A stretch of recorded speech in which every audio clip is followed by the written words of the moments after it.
The Huffington Post laid out a list of some of the Republicans who might stand up to Donald Trump. So let's break it down here a little bit.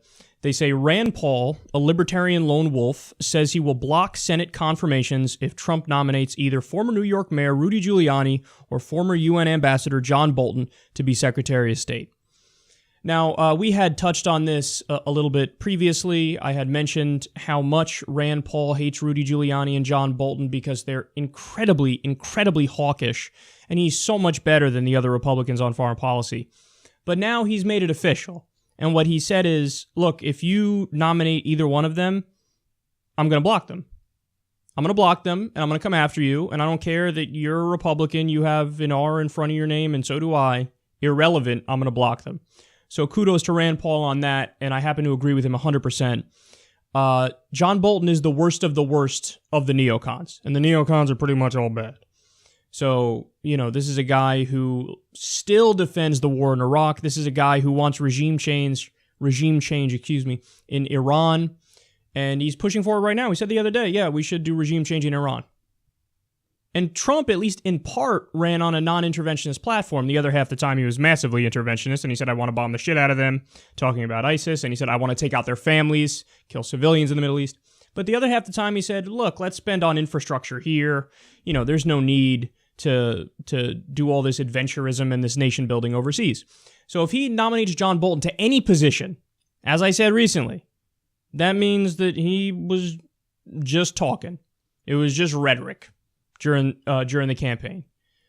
It shows he's not serious about being a non-interventionist if John Bolton gets any pick, and Rudy Giuliani too, to a lesser degree. But Rudy Giuliani is more, hawkish, but inexperienced than just a pure hawk.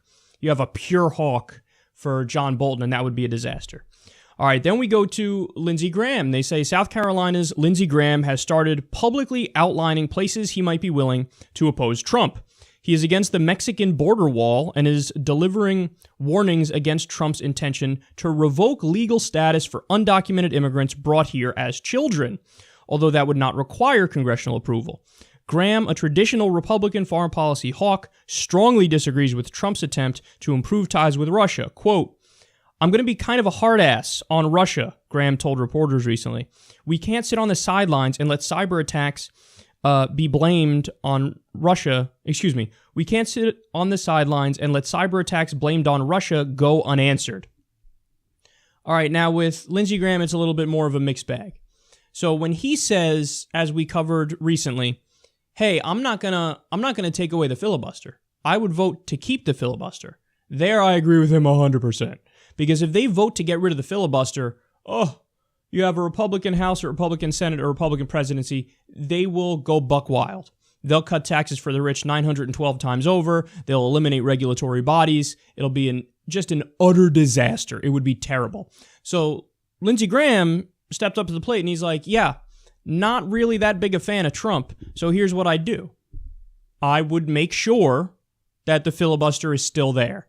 On that one, I applaud him. On making sure that the children of undocumented immigrants can stay in the country, I applaud him. So there's two areas where I say, okay, I'm with you, Lindsey Graham. But then when he gets on to, hey, we should be more hawkish with Russia. Now, look, he's not technically saying that. He's framing it as, there were Russian cyber attacks during the election. No evidence of that whatsoever. But make no mistake about it, that actually is a reason why he's upset with Trump and he doesn't like Trump, is that Trump has basically been more leaning in the direction of peace and negotiations with Russia as opposed to escalation. Hillary Clinton wanted escalation. She wanted a no-fly zone in Syria and a safe zone in Syria, which needlessly escalates with Russia and marches us towards World War III. So you had Donald Trump who said, how about no? How about we don't do that? And Lindsey Graham's like, no, I want to do that. I'm a hawk and I want to do that. I love war. So on that one, I agree way more with Trump than I agree with Lindsey Graham. See, again, it's a mixed bag. Some of them I agree more with Trump. Some of them I agree more with the other Republicans. And then finally here they say other senators who might defy Trump are Arizona's John McCain and Jeff Flake, Nebraska's Ben Sasse, Florida's Marco Rubio, Maine's Susan Collins, and Alaska's Lisa Murkowski. And they go on to explain that some of them are from more Democratic-leaning states, so they kind of have to buck a Republican president in order to get reelection. It would be a smart thing for them to do if they wanted to be reelected.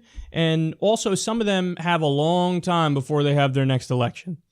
And so they got all the time in the world to even do stuff now. And if they mess up now, well, then down the road, they could turn around and act like it didn't happen or say that was super long ago. Because some of these people, I mean, it's 2022, the next time they're up for re-election. So they got carte blanche in their mind. And they might actually stand up to Trump on a variety of things. Now, again, with Trump, it's a mixed bag. I don't know, and you don't know, exactly which direction he's going to go in, because he's contradicted himself 800 times, and nobody really knows what he deep down believes and will do.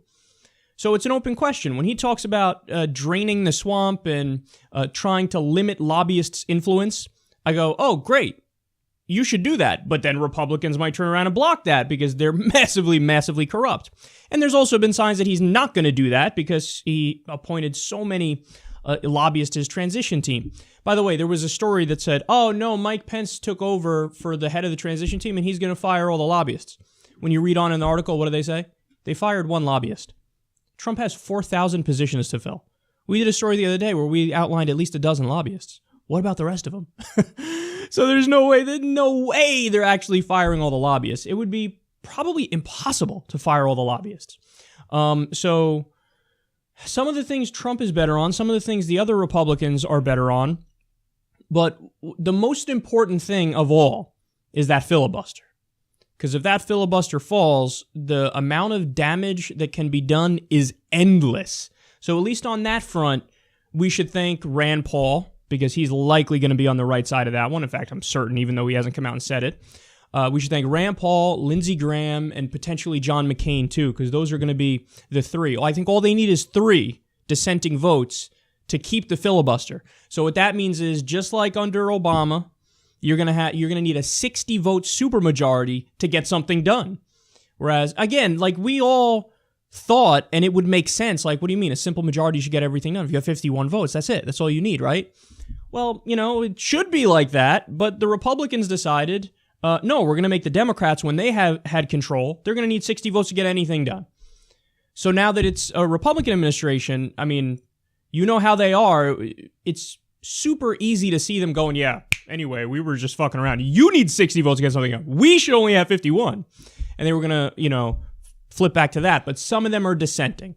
Some of them are standing up and saying, no, we're not going to do that. We're going to keep it at 60, because some of them don't agree with Trump and some of them are going to buck the party. So it's a scary time in America when it's like Lindsey Graham, who's the last hope to keep us, somewhat intact. And you can't give a guy like that much power, Donald Trump, because only bad things are going to happen. But again, so the filibuster needs to stay, I would argue. But then also, there are some issues where I think Trump is better than the other Republicans. And again, it'll be interesting to see how the rest of his time in office unfolds and which direction he goes in. There are signs in both directions, and I'm going to get to more on that later in the show.